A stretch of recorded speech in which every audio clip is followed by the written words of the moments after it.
La Cafetera es un programa de radio que se financia gracias a las aportaciones de los oyentes. Si te gusta el periodismo que defiende y sientes que te acompaña, hazte mecenas y ayúdanos. Infórmate en radiocable.com/mecenas. Muy buena resistencia. Soy Filosofía Perdida y encontré La Cafetera hace 2 años de casualidad. Desde entonces me ha acompañado todas las mañanas, en las que comparto la conversación, sigo las noticias y escucho con gran atención todo lo que aporta. Me he hecho mecenas precisamente porque creo que es necesario apoyar este periodismo y esta forma de entender la vida. Juntos, todos resistimos por un mundo más justo y buscamos un horizonte mejor. Desde entonces, hoy y siempre, en esa lucha, yo estaré. Son las 8:30 de la mañana, las 7:30 en la Casa Museo de José Saramago en Tías, Lanzarote. La Cafetera, de un delito de desobediencia. Dirige Fernando Berlín. Yo personalmente me tomo esta sentencia, que es una condena, una condena, está claro, ¿no?, de inhabilitación y de multa. Me la tomo con serenidad, con total serenidad, con plena serenidad, pero también con plena disconformidad. Por tanto, recurriremos ante todas las instancias.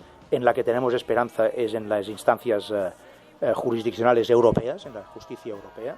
Y para llegar hasta ahí, hasta la justicia europea, tenemos que pasar todos los trámites de recursos dentro del Estado español, de acuerdo con el ordenamiento jurídico. Es lo que la justicia pone a cada uno en su sitio. Nadie está por encima de la ley y nadie puede intentar quebrar la convivencia entre los catalanes sin que al final pues el Estado de Derecho funcione. Tanto si votaron que sí como si votaron que no, los que participamos de una de las jornadas de participación democrática y ciudadana más ejemplares que se han producido en nuestro país, hoy nos sentimos también condenados. En tercer lugar, quería señalar también que, para que nadie tenga ninguna duda, que aquello que la justicia española hoy ha condenado lo indultará el pueblo de Cataluña votando en el referéndum que, sin lugar a dudas, se va a celebrar este año. ¿En castellano? Sí, bueno, voy a ser claro en eso. Los ciudadanos de Cataluña van a votar en referéndum. Nuestro compromiso en la celebración del referéndum es claro y el referéndum se va a celebrar, digamos, entre finales de verano y principios de otoño. De la corrupción de Convergencia no debería existir. Sí que pensamos que el caso Pretoria debería llegar a buen puerto depurando las responsabilidades que haya habido por el alto nivel de corrupción en que ha participado este partido, pero no nos parece que poner urnas sea algo delictivo y en ese sentido pues respetamos la sentencia judicial, pero no estamos de acuerdo con que poner urnas sea un delito. Y creo que Patxi López es la persona que mejor puede garantizar luego la unión de los socialistas en torno a ese proyecto de izquierdas que yo deseo sea mayoritario más pronto que tarde, otra vez en España. Pedro Sánchez y Patxi López y yo misma estábamos en la defensa de ese modelo de partido, ¿no? Por eso he explicado que a mí me encantaría que se pusieran de acuerdo para hacer una opción que defiende muy bien ese modelo de partido.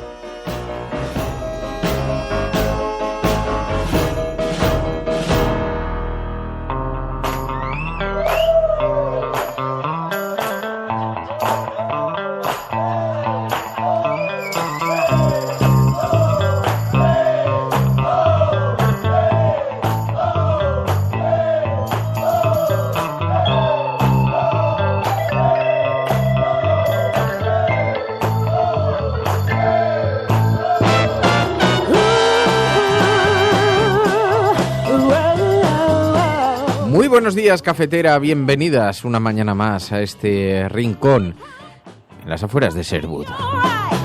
Allí donde se juntan las proscritas para tratar de analizar qué es lo que está ocurriendo. Y empezamos con esta música de Fridonia porque nos alegra las mañanas, nos gusta mucho y porque María.es se pone a bailar en cuanto la escuche. Entonces da los buenos días, saluda a la Muy a la buenos mañana. días a todos. Para la perplejidad de Emilio Silva. Buenos días, Emilio. Buenos días, muy buenos días.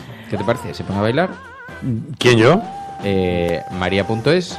tú y yo quedamos como dos andrajosos, tú te horripilas y entonces... Hombre, hay que empezar la mañana haces contentos, retrospección ¿no? pensando qué hago yo aquí. Yo estoy muy contento esta mañana. Claro que sí. Eso está muy bien. Bueno, muy buenos días a todas. Muchísimas gracias Isabel Aragón, la Lona, Ángel Trianero, JL. Sí que elegís unos nicks. Y luego a tiempo real además hay que descifrarlos, que son bien complicados. Urso, Tico, Charo Chamizo, Manu, Zeta, Pava, Pavita, tantas y tantas personas que nos van a ayudar a lo largo de este programa a tratar de analizar qué es lo que le está ocurriendo a este mundo tan complejo, tan convulso, en esta suerte de hilo de Ariadna que nos conecta con la realidad.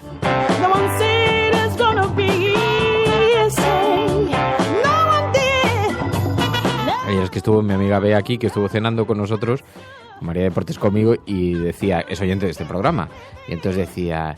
¿Sabes qué te pasas el día diciendo una suerte de? Una suerte de, digo, sí, hilo de Ariadna, planeta convulso, en fin. Así somos en la cafetera. Bueno, muy buenos días a todos y un abrazo muy especial.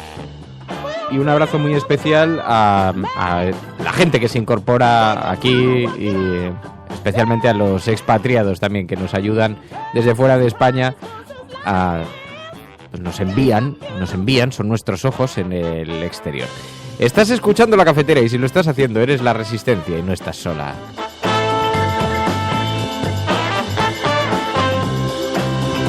De pronto se ha metido un audio misterioso que viajaba por las ondas cibernéticas y entonces entraba por aquí y no oía nada y por eso el desconcierto. Bueno, tenemos muchas cosas de las que hablar. Sabéis que ayer se dio a conocer esta sentencia que condena a Artur Mas 2 años de inhabilitación, una multa, varias personas del gobierno por la consulta del 9N.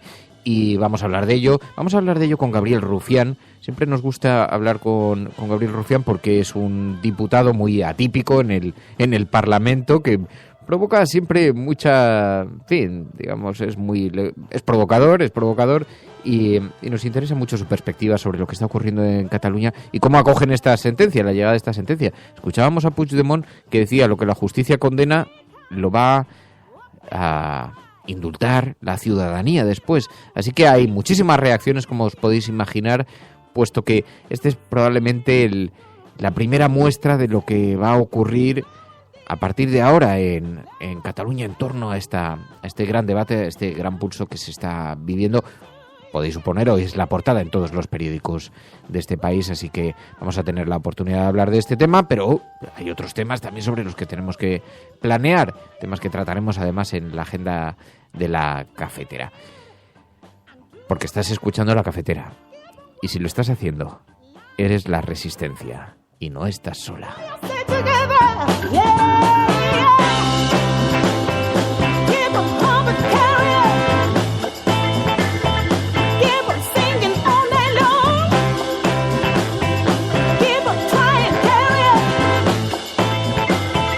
Tu colaboración es importante. Ayúdanos retuiteando la dirección de este programa. Hagamos que se nos oiga. Hagamos que se nos conozca. Radiocable.com.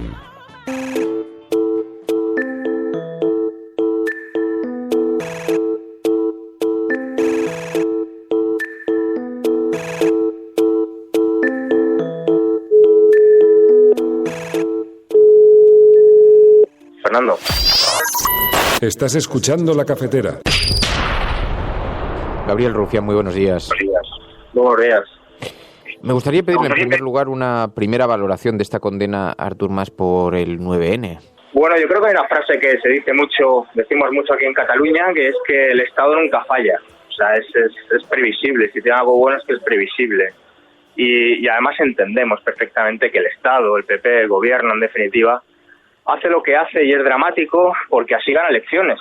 El señor Rajoy hace lo que hace porque así gana elecciones. Utiliza las instituciones en contra de lo que la gente votó el pasado 9 de noviembre. Y lo comenté ayer y me parece también casi miserable, ¿no?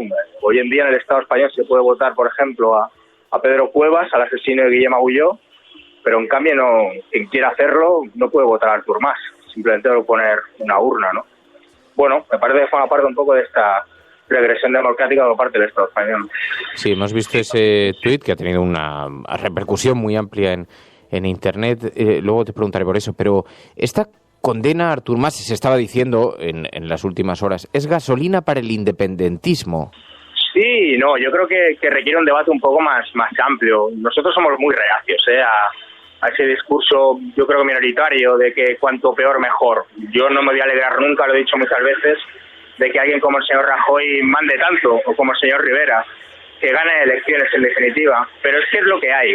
Y sí que es cierto que muchos de ellos se llenan la boca continuamente de según qué nombres y de según qué partidos políticos, centrándolos en una clase política determinada o en una ideología determinada, y este proceso, guste más o guste menos, es muy transversal. Y lo que no pueden hacer es comenzar a inhabilitar a centenares de miles de personas que salen a la calle cada año pidiendo votar, tanto sí como que no.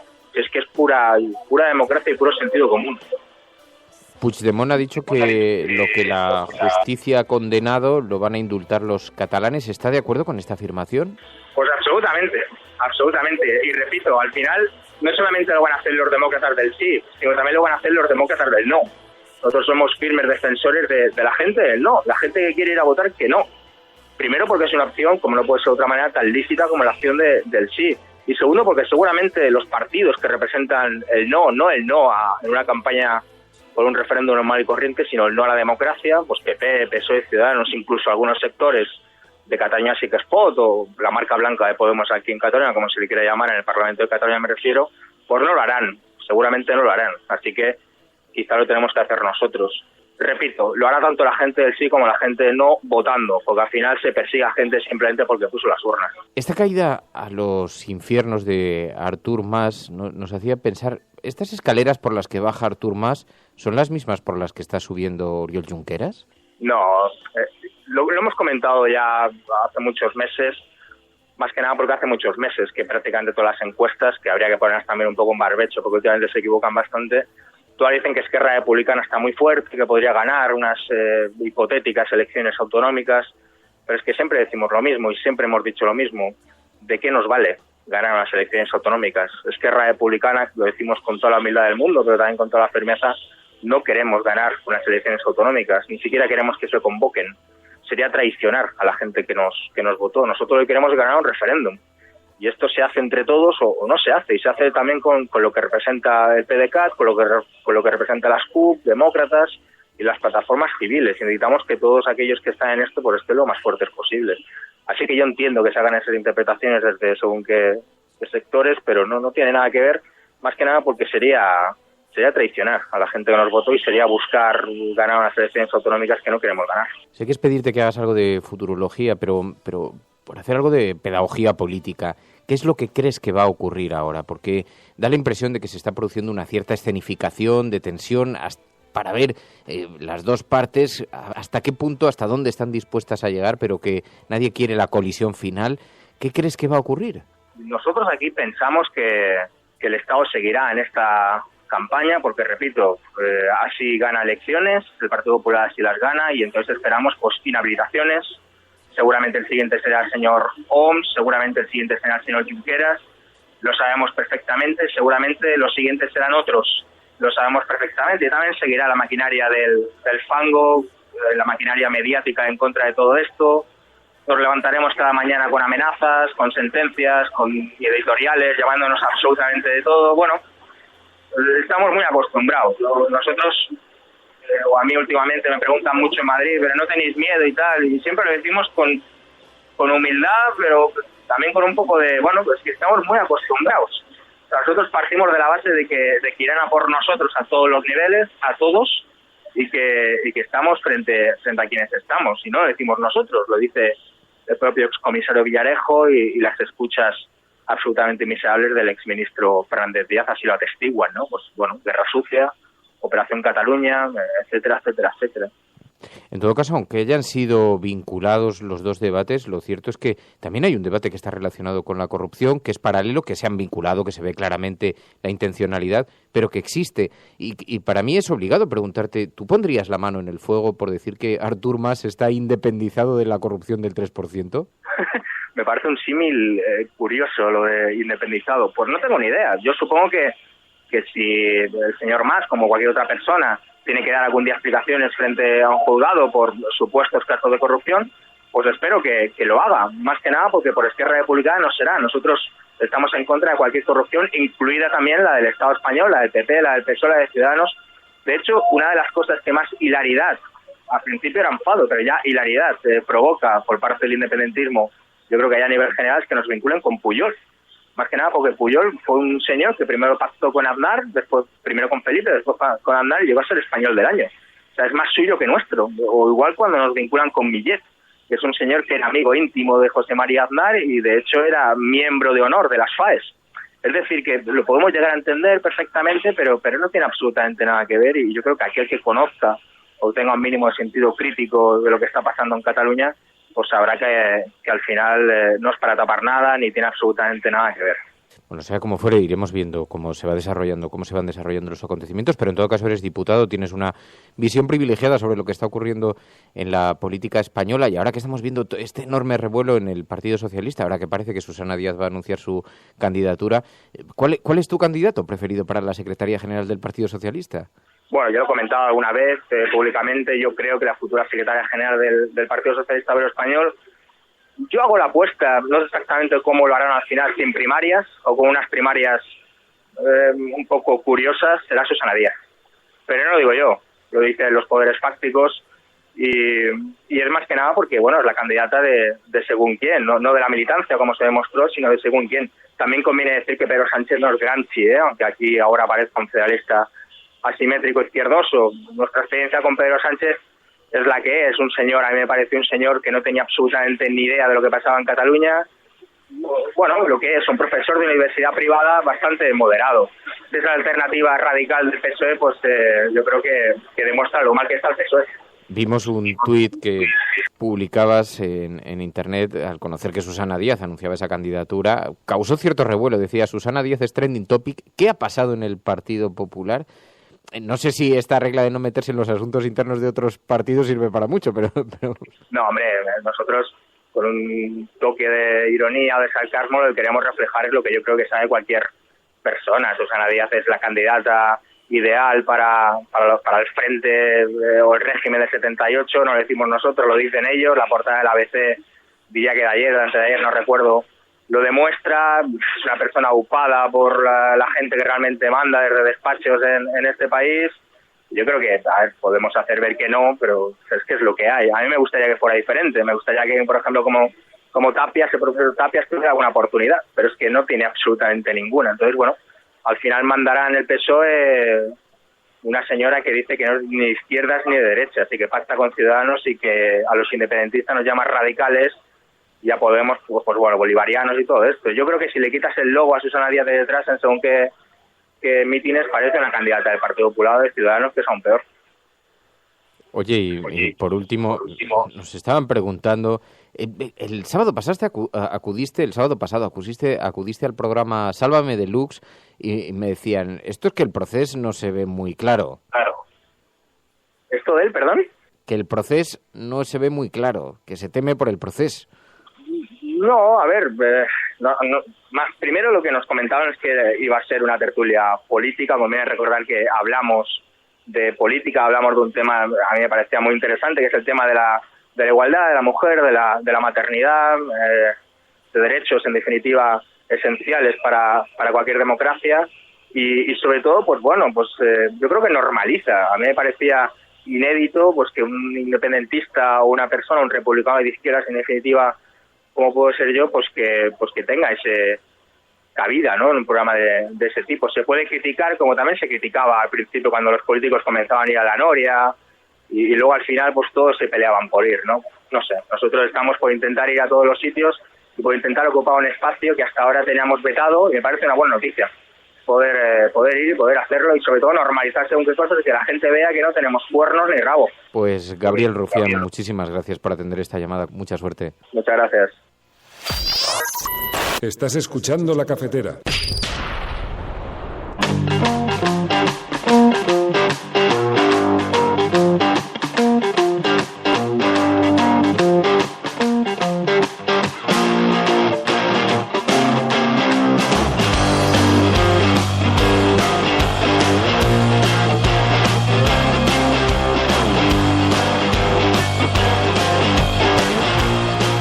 sí, que estoy leyendo los comentarios. Hay algunos, lo que pasa es que no puedo estar a toda la vez, pero hay algunos que están pues con este asunto de si al final una votación, unas elecciones, un referéndum o lo que sea, si esto indulta o no un delito, ¿no? En todo caso, es verdad, la sentencia dice... Pero bueno, todos sabemos que la sentencia lo que dice es que lo que se ha condenado no es la colocación de las urnas, sino el incumplimiento de un pronunciamiento del Constitucional. Pero sea como fuere, el caso es que hoy, portada en todos los periódicos, lo digo porque veo suscitando mucho debate en Twitter este asunto. Tenemos un hashtag para comentar el programa. Se convierten además en una suerte de asamblea estos hashtags donde la gente participa. Eso sí, agradecemos un poco de altura en el debate, porque estoy viendo críticas en muchas direcciones, pero uno puede discrepar de las ideas que sea, pero debe discrepar con un poquitín de profundidad, Bueno, el hashtag almohadilla Gabriel Rufián en la cafetera, almohadilla Gabriel Rufián en la cafetera. Lo digo porque hay un montón de insultos que se puede ahorrar el personal, que no hace falta, no es necesario. Uno puede decir, pues yo no estoy de acuerdo porque esto, por esto, o incluso estos comentarios, oye, lo que la justicia condena no lo tiene por qué indultar la gente. Que este fue un poco la línea argumental de Puigdemont, por eso le preguntaba a Gabriel Rufián, porque fue ayer la línea argumental de Puigdemont cuando salió a ofrecer su reacción en torno a la sentencia. Tanto si votaron que sí como si votaron que no, los que participamos de una de las jornadas de participación democrática y ciudadana más ejemplares que se han producido en nuestro país, hoy nos sentimos también condenados. En tercer lugar, quería señalar también que, para que nadie tenga ninguna duda, que aquello que la justicia española hoy ha condenado lo indultará el pueblo de Cataluña votando en el referéndum que, sin lugar a dudas, se va a celebrar este año. ¿En castellano? Sí, bueno, voy a ser claro en eso. Los ciudadanos de Cataluña van a votar en referéndum. Nuestro compromiso en la celebración del referéndum es claro y el referéndum se va a celebrar, digamos, entre finales de verano y principios de otoño.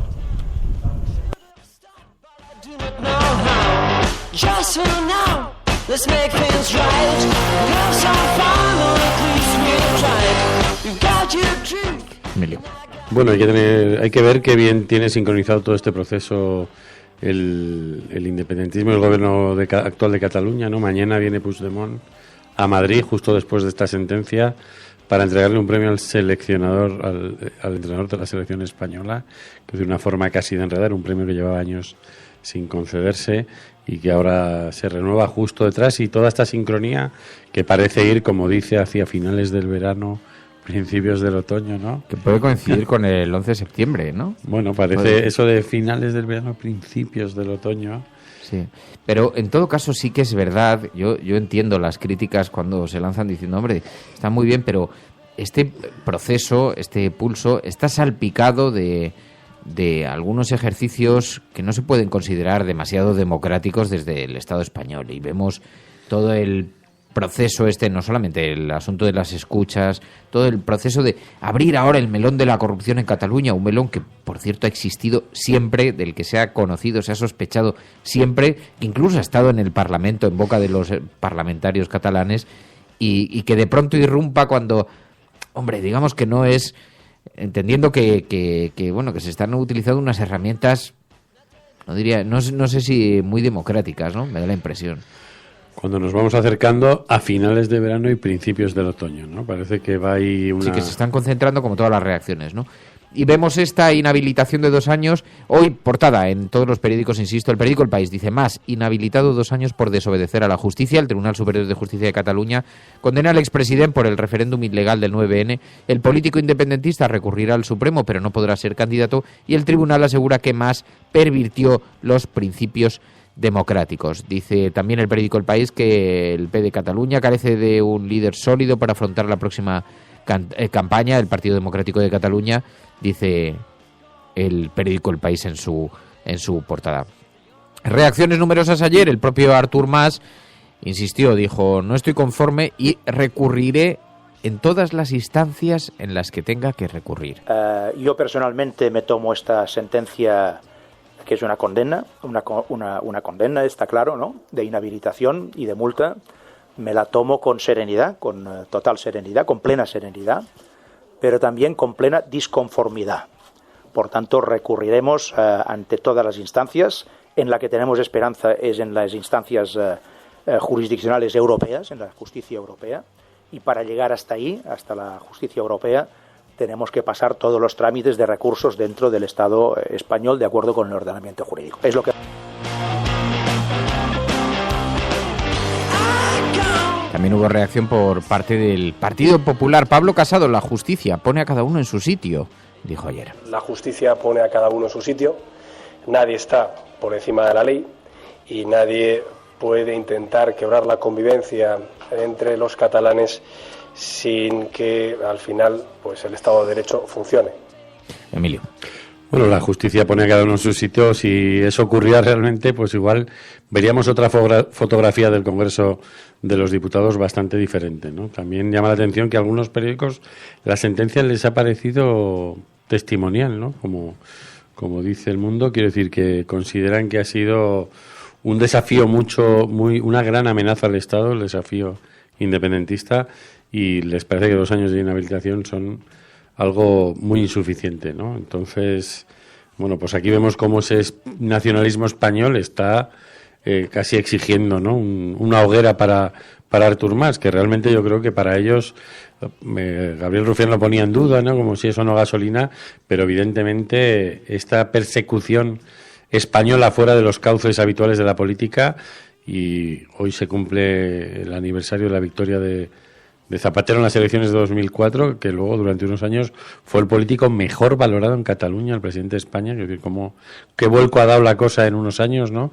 Pero esta persecución evidentemente los alimenta, ¿no? Como fue el gran ascenso electoral de Esquerra Republicana cuando se destapó aquella reunión de Carod Rovira en Perpiñán, ¿no? Y de pronto eso los infló electoralmente, ¿no? Los multiplicó casi por 3, ¿no? Entonces, evidentemente, en este juego de retroalimentación, ¿no?, ese españolismo que consigue tener pues casi un hereje al que perseguir, ¿no? Y ellos que como perseguidos pues están justificando ante su audiencia todas las medidas que están tomando, ¿no? Entonces, bueno, pues alguien debería poner un poco en orden aquí. No sé si la famosa reunión secreta de Puigdemont y Rajoy sirvió para algo, pero es bastante triste, ¿no?, que esto se esté jugando como en mundos paralelos, ¿no?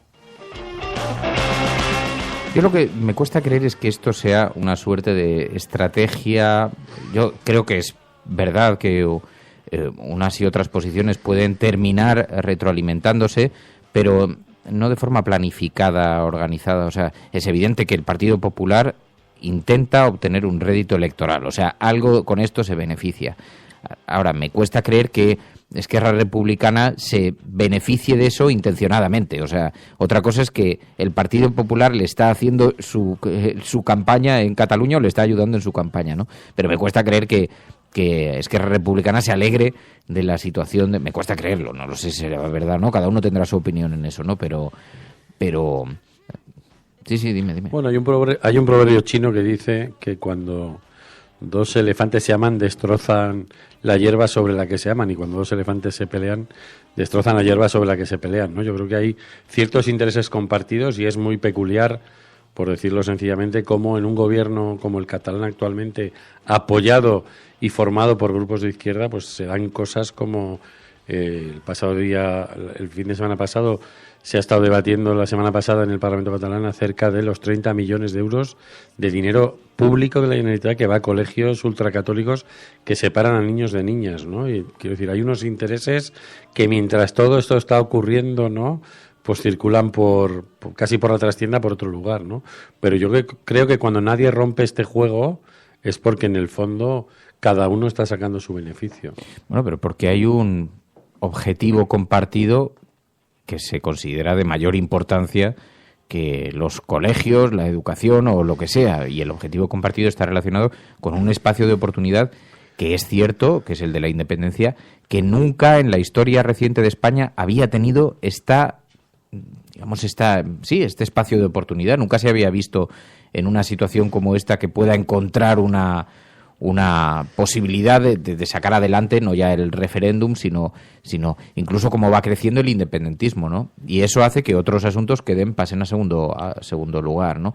Pero también creo que, te lo digo porque me parece que hay una cierta injusticia, que esto se les reprocha permanentemente, ¿no? Ustedes pactan con los corruptos, ustedes pactan con los corruptos, está Madrid para presumir de lo contrario, ¿no? Y están los partidos políticos para presumir de lo contrario. O ustedes apoyan a partidos políticos que recurren, que están financiando colegios que segregan por sexos. Bueno, el Partido Popular, y Ciudadanos lo hace también con el Partido Popular, ¿no? Quiero decir que ese es un argumento que se utiliza siempre en contra para arremeter con él, pero la realidad es que nadie puede presumir de lo contrario. Todo el mundo pacta. ¿Qué va a decir el Partido Socialista, que ha apoyado al Partido Popular en el gobierno central, ¿no? Por ejemplo. Bueno, eso yo creo que es rechazable, lo haga quien lo haga, ¿no? Porque es una... No sé, como te he visto hablamos tibio, te he visto tibio. No, tibio para nada. Como hablamos el otro día en la huelga de educación, evidentemente eso es una regresión. Pero lo que sí le permite esto al PP es a una persona como Pablo Casado hablar de algo en estado puro para su electorado. Quiero decir, el PP en los últimos años, si pudiéramos ponernos en la lógica de sus electores, les ha dado muchas cosas que no querían, ¿no? La corrupción, aunque luego le voten, medidas sociales y económicas pues que igual les han afectado personalmente a sus votantes, ¿no? Pero en este caso el PP se puede comportar, vamos a decirlo así, en estado puro, ¿no? Entonces, yo digo, es un lugar perfecto para el Partido Popular, ¿no? Escenario. Sí, pero que ojo, que el mundo está lleno de matices, ¿no? Y no todo se explica a través del blanco y negro. No todo el independentismo es el Partido Democrático de Cataluña, como dice Miguel, ni todo el independentismo, ni todo el nacionalismo español se concentra en torno al Partido Popular, ni incluso dentro del Partido Popular se percibe de la misma manera, Mary. De hecho, yo diferenciaría entre el sentimiento que pueden tener ciertas personas de esa independencia de su país. Muchos lo materializan como que puede ser la solución a varios de sus problemas y bueno, yo creo que lo pueden pensar perfectamente. Una cosa es el sentimiento y otra cosa es qué personajes hay alrededor y si algunos de ellos son oportunistas, como decía también Gabriel Rufián y lo comentábamos ayer aquí.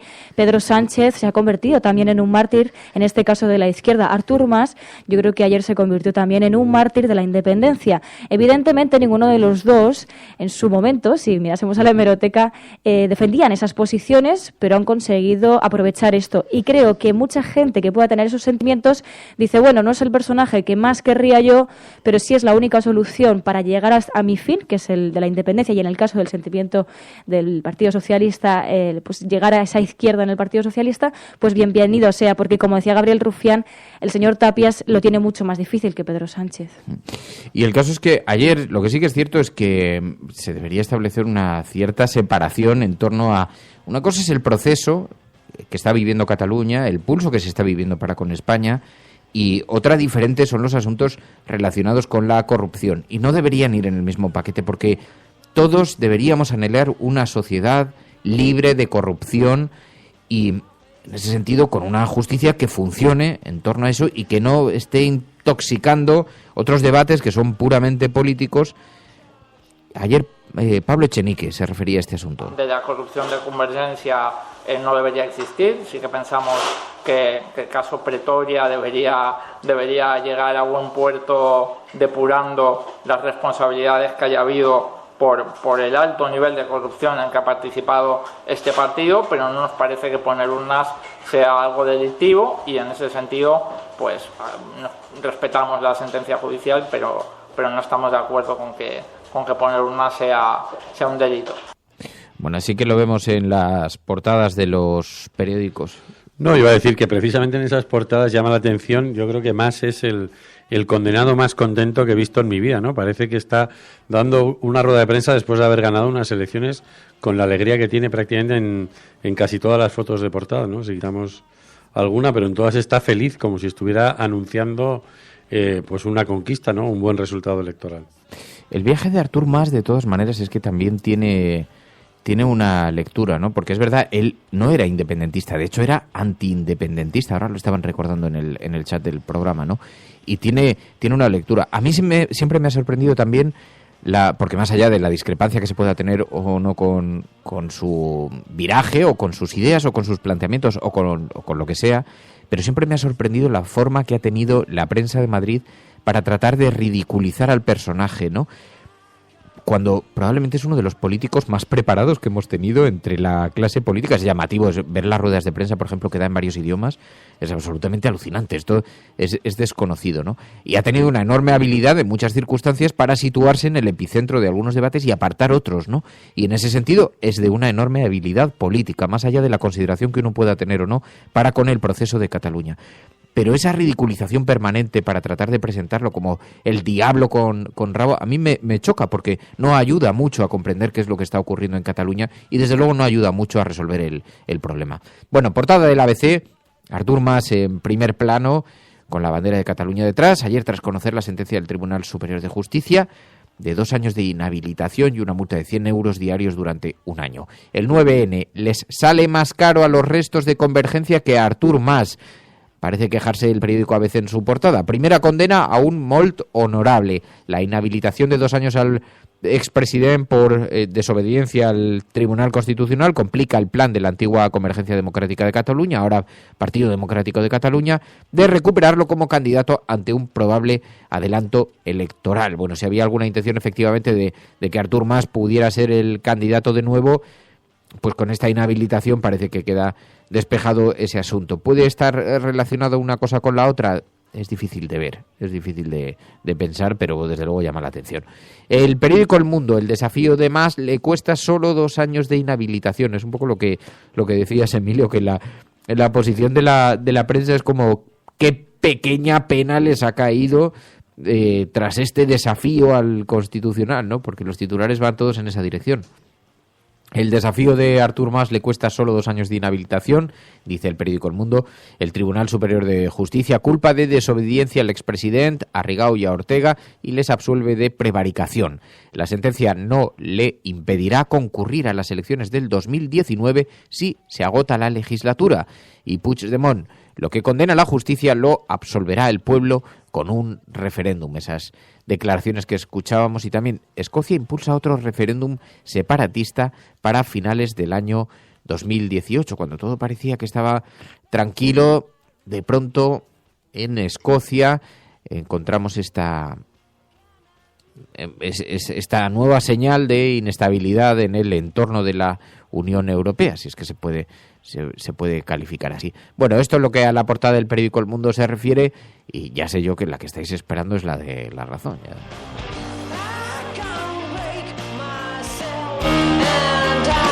Que produce un morbo especial. Había una iniciativa que tenías, Emilio, lo de exhibir las portadas de La Razón, ¿lo puedo contar? Te la reviento un poco si la cuento. Bueno, igual alguien en antena, pero igual coge a alguien el testigo.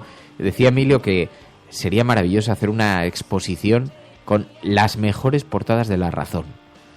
Las portadas de La Razón más impactantes, ¿no? Porque ha habido algunas que han sido absolutamente... Bueno, ahora ha bajado bastante el listón, ¿no? Entre comillas, sobre todo en los montajes que hacía, pero yo he llegado a ver portadas de Arzallus caracterizado como Bin Laden, quiero decir, cosas maravillosas en el mundo del diseño, ¿no? Sí, que además también ilustran un poco lo que le pasa a la sociedad española, ¿no? Lo que le pasa, porque está relacionado con nuestros medios de comunicación, con la forma en la que nos presentan la realidad, la actualidad. Bueno, esta no estaría entre ellas, no es una portada especialmente simbólica, bueno, es llamativa por el tema, pero no porque sea provocadora en ese sentido, ¿no? La Razón, inhabilitación al soberanismo. Una foto de Artur Mas en primer término, dice, salió sonriente a dar la rueda de prensa tras conocer su inhabilitación, pero es verdad que esa sonrisa significa algo también, ¿no?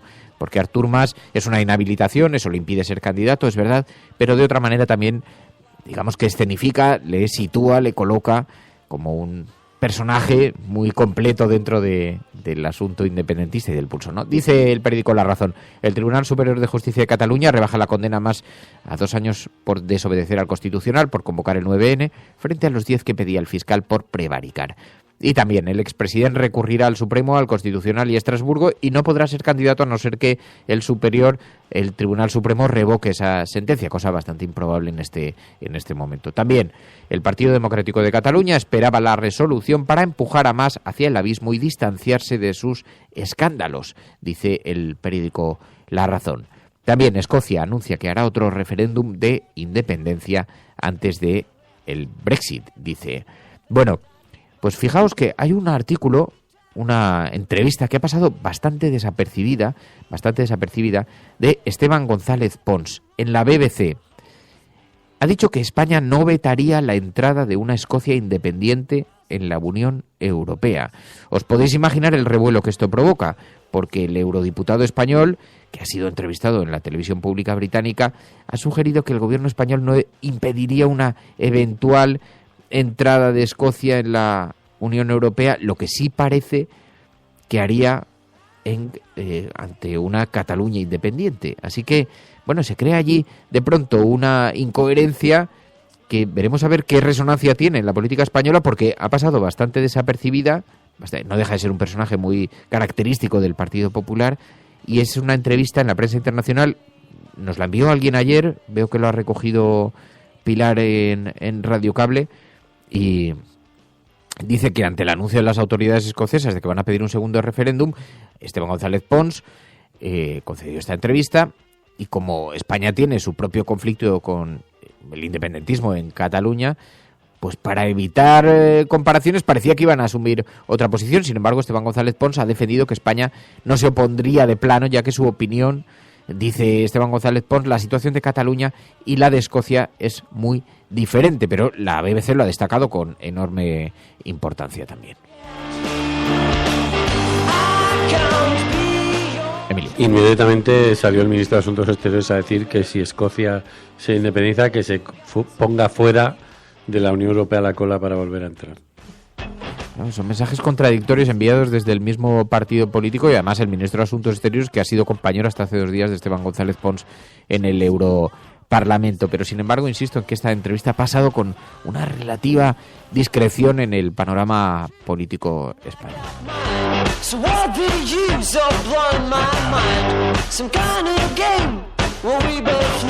Bueno, esto es lo que se refiere a Cataluña, pero aquí seguimos con otros líos también.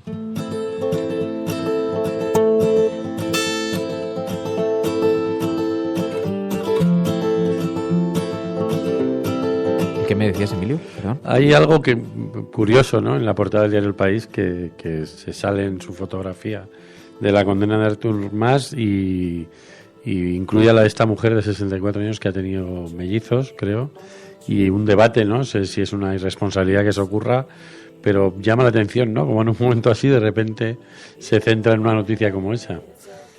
¿Y a qué lo atribuyes? Porque entiendo lo que dices, es verdad, en el resto de periódicos todas las fotos están dedicadas precisamente a Artur Mas, pero es verdad que la fotografía de portada habla de la proeza científica o irresponsabilidad social. Debate. Puede ser una decisión editorial para abrir espacio en la portada a temas que sabemos que llaman la atención. Quizá hay un cierto desgaste, también la gente está un poco agotada del tema catalán. Puede ser un tema editorial, pero tú no lo atribuyes a un tema editorial. Yo sí, no lo digo por conspiranoia, sino es que me llama mucho la atención, porque uno ve la serie de portadas y de repente se encuentra con esa fotografía de esa mujer de 64 años que ha dado a luz mellizos, y es como si, no sé, hablaran desde otro lugar, ¿no?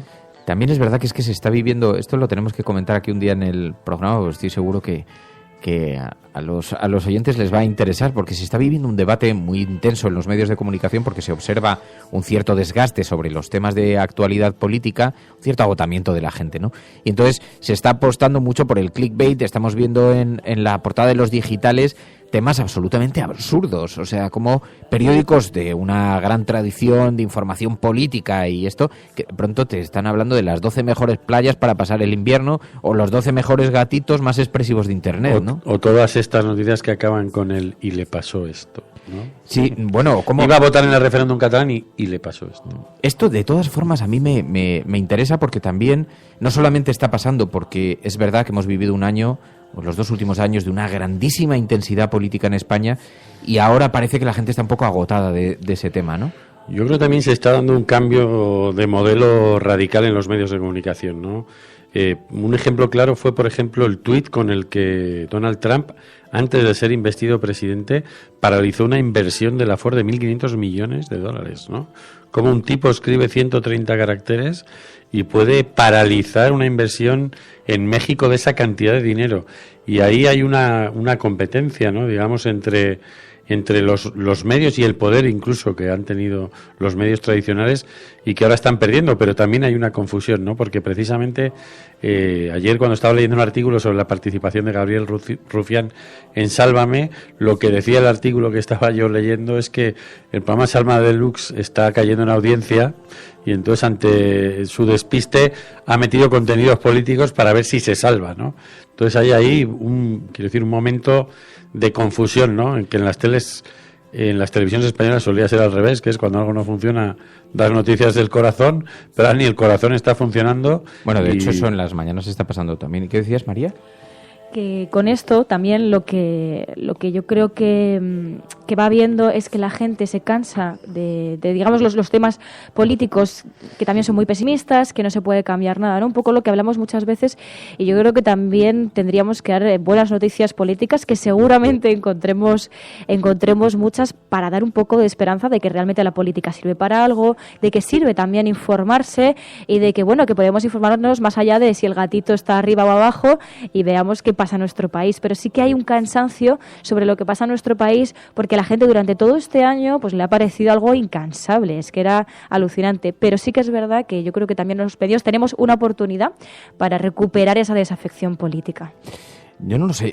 Lo que es verdad es que se está viviendo una gran transformación también de cómo la política se dirige a los ciudadanos, ¿no? Algo que, bueno, que vimos como de pronto irrumpían en las tertulias de noche cuando antes los políticos no querían asistir, y de pronto se dieron cuenta que una forma actual de hacer política, una nueva forma de parlamento, está relacionado también con la comunicación a través de los programas de noche, ¿no? Con nuestras críticas o sin ellas, o sea, más allá de lo que cada uno pensemos de los programas de noche. Ya sabéis lo que pienso yo ya lo he expresado muchas veces, ¿no? Pero es verdad que no puedes no estar, ¿no? Lo decía Gabriel Rufián, es verdad que Sálvame Deluxe, bueno, lo que ha mantenido es el nombre. Yo la verdad es que no vi el programa, no tengo ni idea de cómo es la forma. Parece que ha mantenido el nombre, pero si abarca temas políticos ahora, afronta temas políticos, muy parecido no debe ser, supongo, o sí. O sea, debe ser como el programa que había antes, Un Tiempo Nuevo, como La Noria, o ¿no? Sí, parece que sí, que se está acercando a La Noria, pero también hay otro problema, y es que los políticos a través de sus teléfonos móviles se pasan todo el día comunicando, y eso también tiene que perfilar de otra manera la participación en todo este magma comunicativo de los medios tradicionales, ¿no? De hecho, pues en algunos países están surgiendo corrientes como el slow journalism que es vamos a contar las cosas con calma y después de que hayan ocurrido, porque uno va aparcando constantemente información porque le llega un bit nuevo, ¿no? Y en ese sentido es difícil, ¿no? La posición que van a tener que tomar los periódicos para mantener la comunicación política, ¿no? Porque al final, si nosotros estamos interactuando directamente con los políticos que emiten esa información, pues los medios tienen que replantearse el papel que tienen en este sentido. Deberíamos hacer un día una tertulia sobre esto, porque la conversación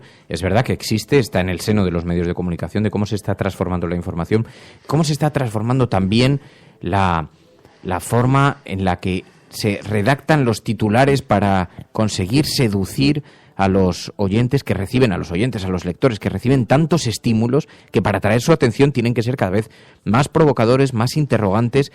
En lugar de, antes estábamos acostumbrados, cuando era de primero de periodismo, a redactar un titular tenía que explicar la noticia. Ahora no, ahora tiene que abrirte la curiosidad suficiente para que abras la noticia ejecutando el clic, ¿no? Bueno, eso es una transformación que lo cambia todo en el lenguaje, en la forma en la que la gente recibe esto y en un momento en el que hay un especial agotamiento, ¿no? Pero bueno, es muy llamativo ver, por ejemplo, cuáles son las noticias más leídas en los medios digitales, que esto provoca una cierta desazón sobre el futuro, no ya de esta profesión, sino sobre el futuro de la sociedad, porque, en fin, vemos de todo menos informaciones de peso o sosegadas, ¿no? Pero bueno, lo cierto es que esto está pasando. Vemos la portada del periódico El País hoy con una noticia, bueno, que también es una proeza científica, es verdad, es un avance científico importante, porque una mujer de muy avanzada edad ha conseguido, de 64 años, ha conseguido tener 2 mellizos, y esto también nos dice algo sobre la naturaleza humana, la evolución de la ciencia, sobre las posibilidades y todas estas cosas, ¿no? Y también sobre cómo está transformándose el ser humano y las expectativas de vida, y esto es importante también, ¿no?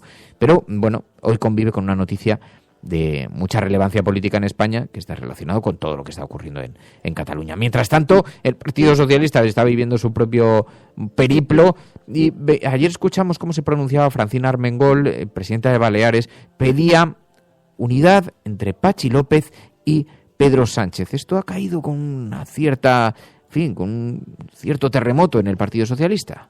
Y creo que Patxi López es la persona que mejor puede garantizar luego la unión de los socialistas en torno a ese proyecto de izquierdas que yo deseo sea mayoritario más pronto que tarde, otra vez en España.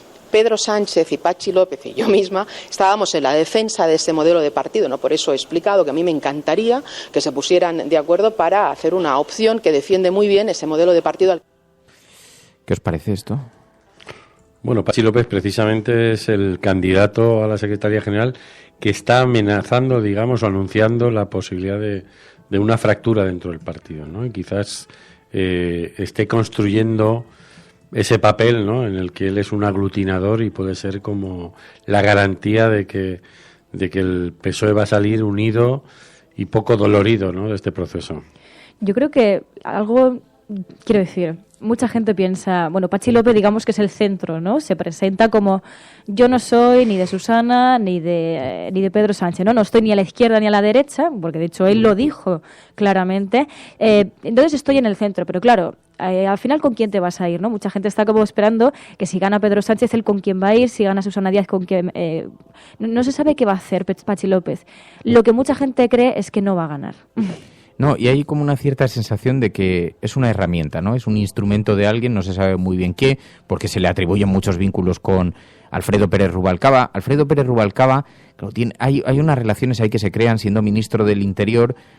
Bueno, pues tiene una relación especial siempre el ministro del Interior con quienes gobernaban en el País Vasco por la naturaleza de la relación, pues que hacía que se intensificasen. Y siempre se ha dicho que Patxi López está un poco, siempre se ve detrás la figura de, esto os cuento en los mentideros madrileños para que tengáis todas las claves, pero siempre se ha dicho, bueno, detrás de este movimiento de Patxi López está Alfredo Pérez Rubalcaba, pero ¿qué objeto puede tener? ¿Por qué Alfredo Pérez Rubalcaba lanza la carrera a Patxi López cuando Alfredo Pérez Rubalcaba está enfrentado, no sé si enfrentado, pero digamos que no tiene una sintonía plena con Susana Díaz?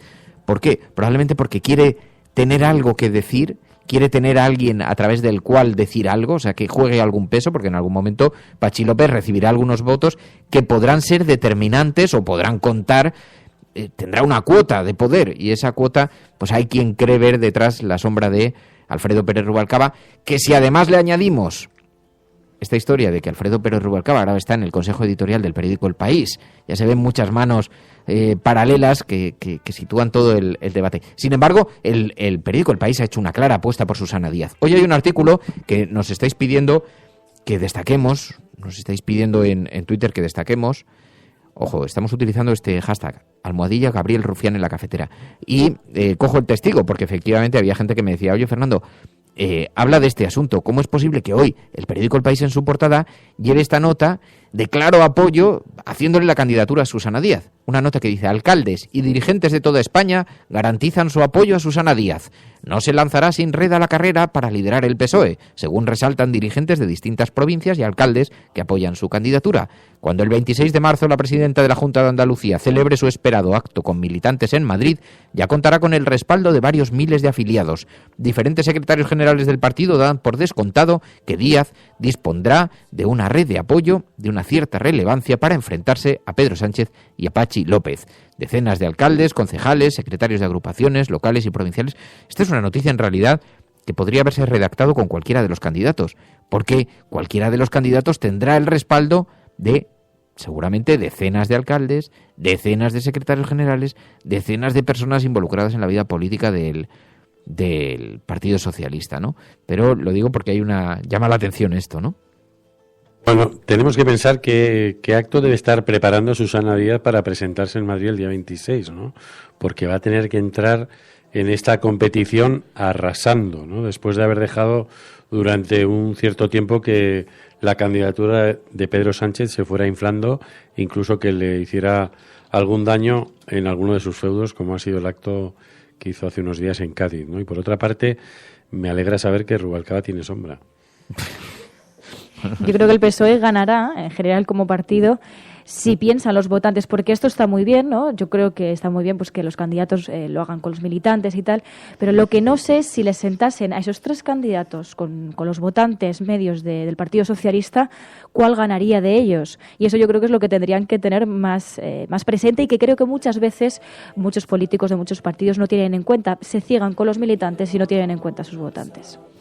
Bueno, vamos a hablar también del Corte Inglés, porque investigan a la cúpula del Corte Inglés por apropiación indebida y no lo estamos viendo en las portadas de los periódicos.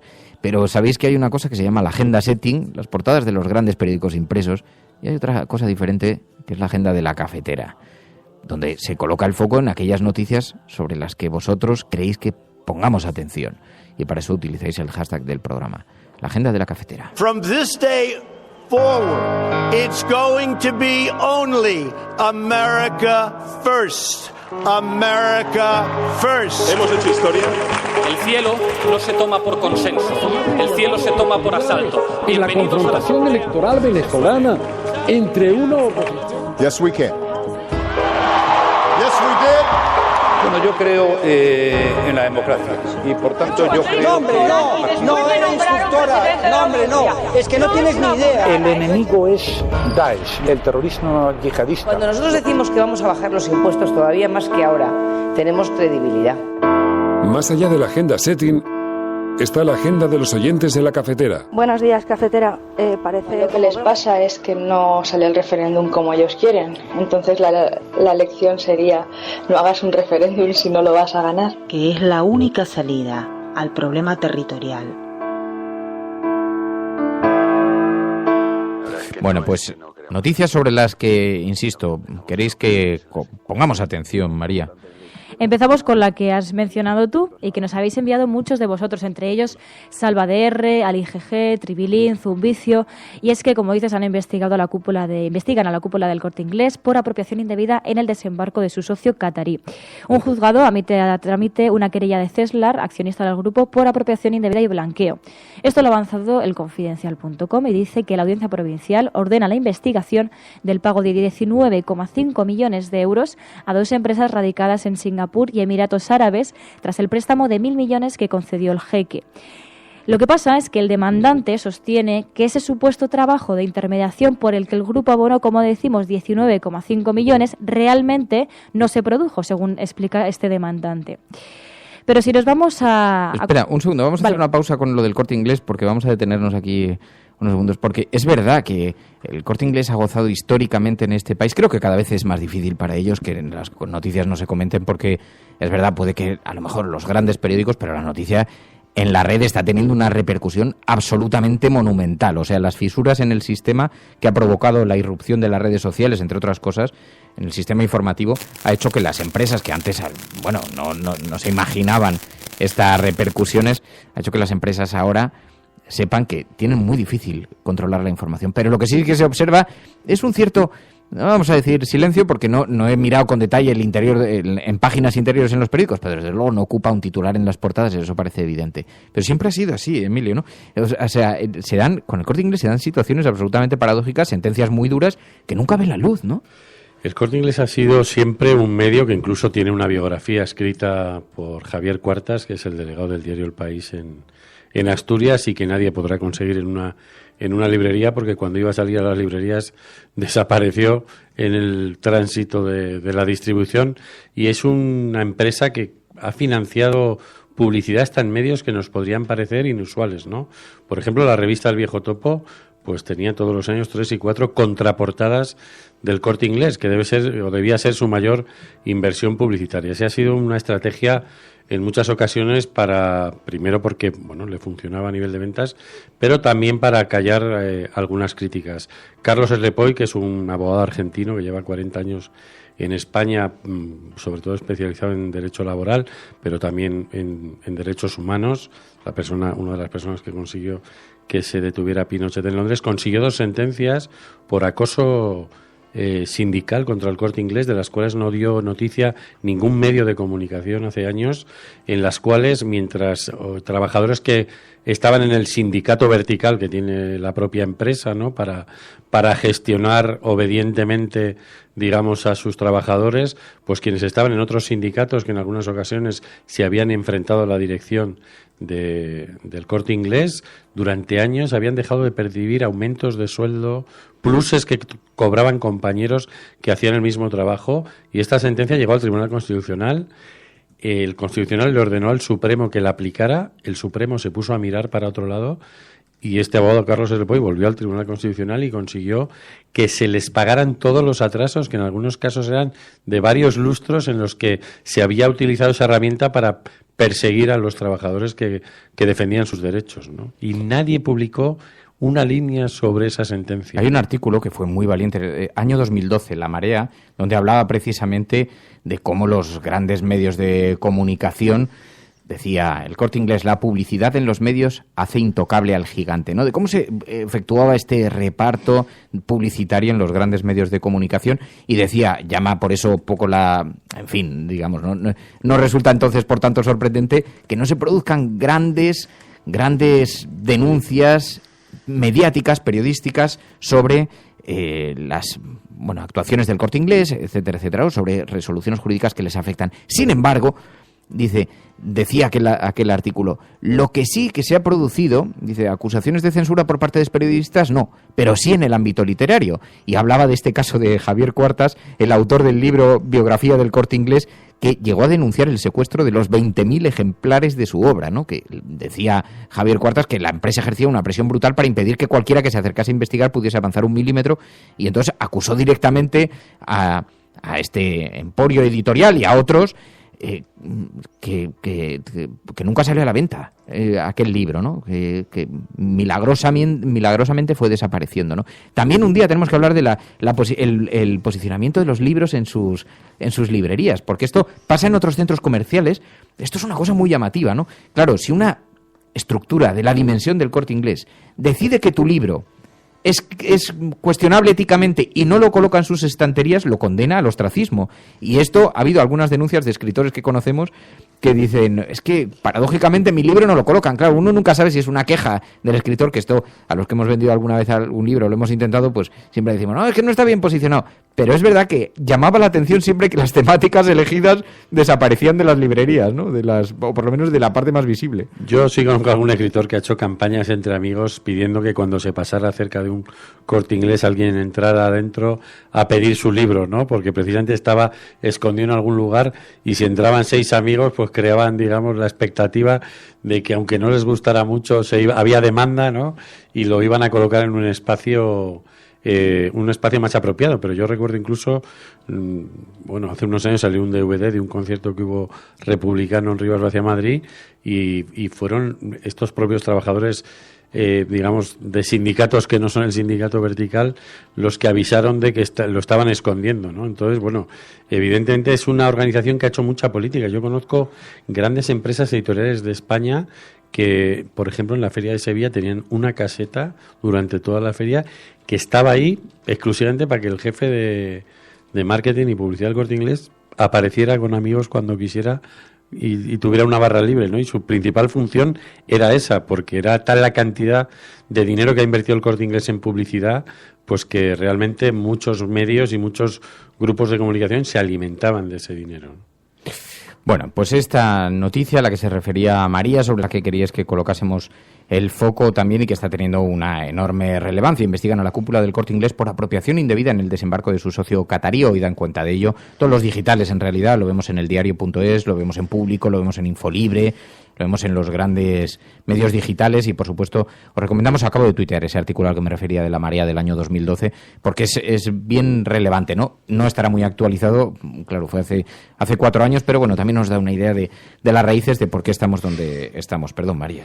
Luego también seguimos con algo que también ha sido muy polémico en redes sociales, y también en este caso sí que ha saltado a otros medios. Alicia Marea y Diego Arrá nos hablan del alcalde de Cervera de los Montes, un municipio de Toledo, Y este alcalde se atrevió a decir que el Día de la Mujer solo lo celebran las vagas.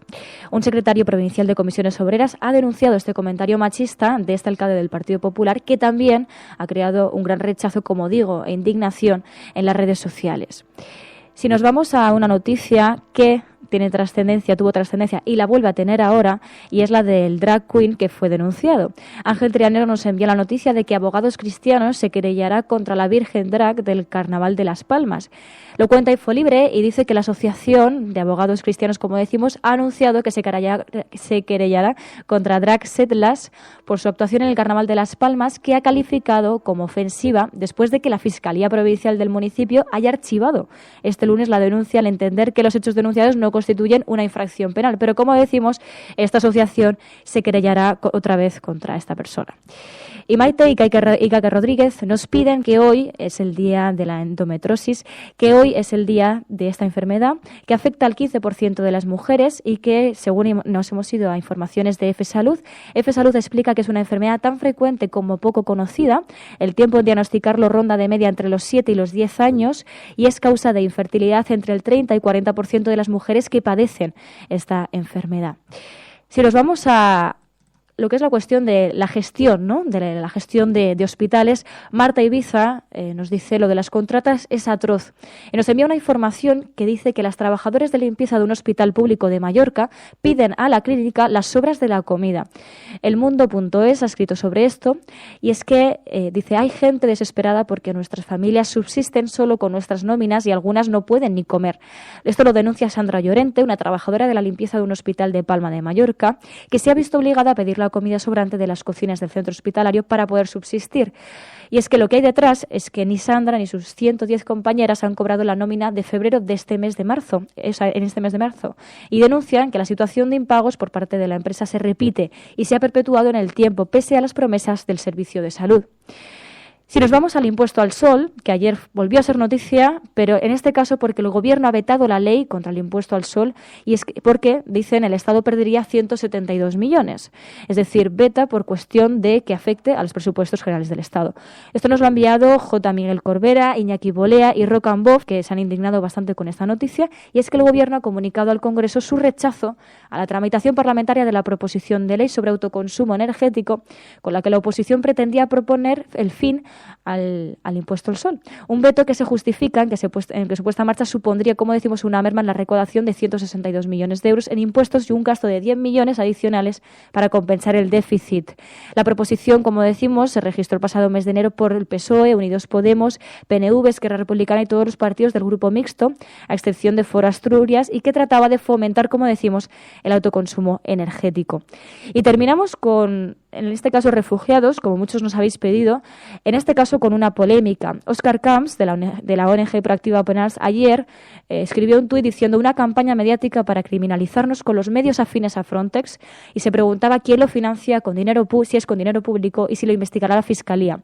Y enviaba una información que publicaba elperiodico.com, que hablaba de un vídeo que se ha hecho viral del blogger italiano Luca Donadel, titulado La verdad sobre los migrantes, que ha provocado, como dice este periódico, el rechazo y la indignación de las ONGs que operan en el Mediterráneo central en el rescate de inmigrantes. El documento gráfico ha sido reproducido en el programa Striscia la noticia de la cadena Mediaset el día 10 de marzo bajo el título Los refugiados take away. Camps ha reaccionado y dice que lamenta que se atrevan a presentar conexiones absurdas y atrevidas entre las operaciones de rescate en el mar y la gestión en tierra de los migrantes, la corrupción y la mala administración del fenómeno migratorio desde la Unión Europea e Italia. Y hoy, a las 8:23 del 14 de marzo, Proactiva Open Arms escribía un tuit y dice: tienes apenas 12 horas de vida, hijo de la desesperación y los abusos, le hemos rescatado con otras 120 personas en la segunda intervención hoy. Estás escuchando La Cafetera.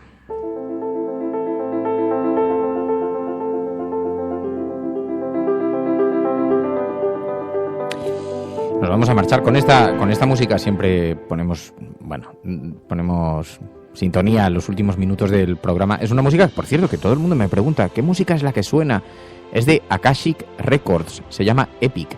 De todas formas, siempre en radiocable.com, allí donde tenéis la noticia de la que hablamos del día, siempre ponemos los títulos de las canciones que hemos colocado que hemos escuchado en el programa. Lo digo por si queréis recuperar algunas de ellas. Y es día de correo. Sí, que ayer fui al buzón. Apartado postal. Radiocable en internet, apartado postal 82042, 28080 de Madrid. Y, joder, hay gente que se toma la molestia de enviar cosas y entonces tenemos que ser agradecidos. Día de correo. Tengo aquí, lo voy a abrir. Tengo aquí ha llegado un sobre que nos dedican a los tres. Javier Sarabia, Yo maté a Niño Funky, es un libro que nos envían para la biblioteca cafetera. Dice: estimados todos, queridos, os mando mi libro de relatos porque me apetece que lo tengáis, que lo leáis, que lo critiquéis, espero que os guste. Es Javier Sarabia, Yo maté a Niño Funky y otros relatos. Pues mira, Javier, lo vamos a abrir. Y luego hay también otro paquete, día de correo, Teniente O'Neill. Carta para usted. Tú encajarías bien en Teniente O'Neill, Emilio. Yo en el cartero de Pablo Neruda, más bien, creo. No, das un poco de miedo. No te pongas ahora... Sí, cuando te pones serio, te pones serio. Bueno, me he atrevido tímidamente a entrar en el chat de Spreaker. ¿Ah, sí? Bueno, he saludado. ¿Estás participando? ¿No? ¿Has saludado? Sí. ¿Dónde estás? Estoy por ahí. No se te ve. Estás escondido. Pero has entrado con un seudónimo, pero ya te vale la poca vergüenza. Vengo con ropa de camuflaje. Bueno, pero en cualquier momento se me destiñe y se me verá. Está como observador internacional en el chat. En el chat. Bueno, pues cuidado, os digo. ¿En el chat o en el chat? No he entendido. J. Martín Puc nos envía un cuadrito. Muy bonito. Una mano con una cafetera. Soy la resistencia. Sí, señor, nos gusta. Este gráfico lo hemos tuiteado alguna vez y nos lo envía ahora en un cuadrito. Pues lo vamos a colocar por aquí, por el estudio. Es día de correo en la cafetera. Día que vamos al apartado postal y recogemos las cartas. Ya sabéis, tenemos un apartado postal donde podéis enviar... Oye, que no hace falta que sean regalos y tampoco inundéis esto de libros. Pero decía, vamos a hacer una biblioteca, ¿no? No sé qué vamos a hacer con tanto libro. Pero... que una postal, una cartita, cualquier cosa, sobre todo para nuestros expatriados, que nos gusta tanto saber de su vida, qué es lo que están haciendo, dónde están, cómo se encuentran, y a veces se puede expresar a través del WhatsApp del programa, podéis expresarlo también a través de los mensajes en Twitter, pero también podemos hacer este ejercicio así un poco un poco retro, de enviar postales, que lo hicimos el año pasado en verano y nos gustó muchísimo el resultado, nos pareció maravilloso. Bueno, por cierto que siguen llegando un montón de mensajes en el WhatsApp, no hemos hecho mucho caso al WhatsApp, pero había noticias. Hola, buenos días Fernando, Emilio, María, buenos días Resistencia. Acabo de leer una noticia en la que el gobierno veta la ley que apoya a toda la oposición de quitar el conocido impuesto al sol. Y aluden que es que perderíamos 162 millones de euros y que esto solo beneficiaría a las personas con mayor poder adquisitivo, que son los que se podrían costear las instalaciones.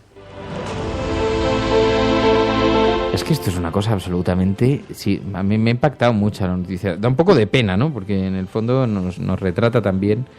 Y las dependencias tan enormes que tenemos de las grandes compañías eléctricas, ¿no? La vinculación con la política, porque no puede ser recaudación y menos por 100 millones de euros, que es en términos de presupuesto de un país, es una cosa absolutamente miserable, ¿no?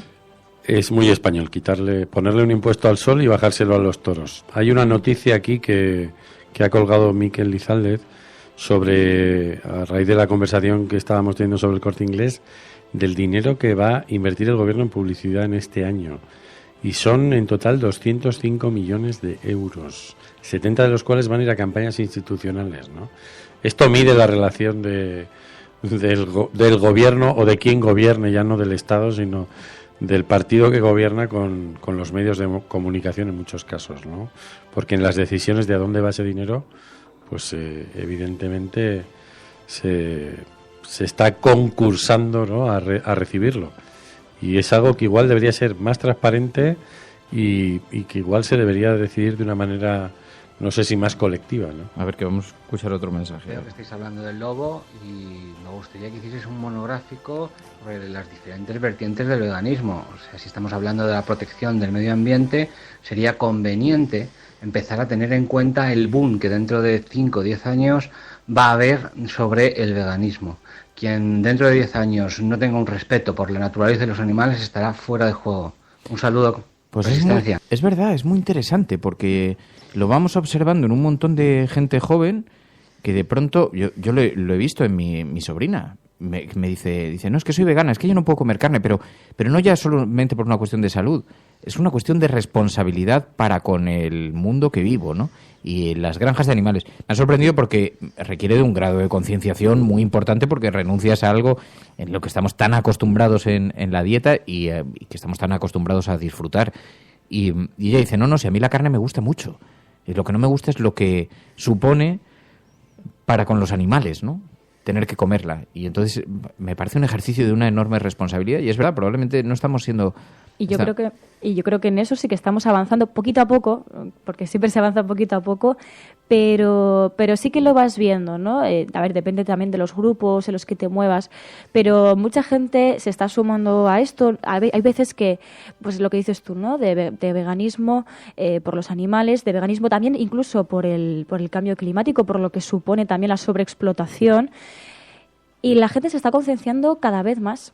Yo creo que en estas cosas, ves, es algo positivo también, que nos estemos concienciando cada vez más y que estemos cambiando muchas mentalidades que si esto nos lo contasen hace 10 años ni nos lo creeríamos.